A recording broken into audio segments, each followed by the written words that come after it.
Welcome সকলকে top শিরোনাম দেখার জন্য। শেষ হয়ে গেল প্রথম ধাপের উপজেলা নির্বাচন। ভোট কেন্দ্র ছিল ভোটার শূন্য।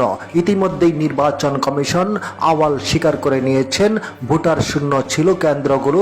তবে ধান কাটার মৌসুমের কারণেই লোকজন ভোট দিতে আসতে পারেনি বলে নির্বাচন কমিশন সিইসি জানান।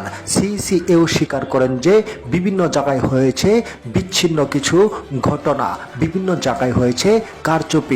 ইতিমধ্যেই বগুড়ায় প্রিজাইডিং অফিসার গ্রেপ্তার হয়েছে। জানা যায় প্রিজাইডিং অফিসার 900 ভোট বাহিরে পাঠিয়ে দেয় তার সহি করে একজন প্রার্থীর হয়ে, আর সাথে সাথেই তাকে গ্রেপ্তার করা হয়। পাশাপাশি বিভিন্ন কেন্দ্রে একজনের ভোট আরেকজন এবং একজনেই বেশ কয়েকটি করে ভোট দেওয়ার নজির দেখা গেছে। আর বেশিরভাগ কেন্দ্রই দেখা গেছে মানব শূন্য, ভোটার শূন্য। ইতিমধ্যেই নির্বাচন কমিশন সিইসি বিষয়গুলো স্বীকার করে নিয়েছে এবং তিনি বলেছে হয়তো মৌসুম ধান কাটার মৌসুমের কারণেই ভোটার শূন্য, ভোটার নেই। তবে কিছু কিছু বিচ্ছিন্ন ঘটনা হয়েছে, সেটা আমি অস্বীকার করছি না।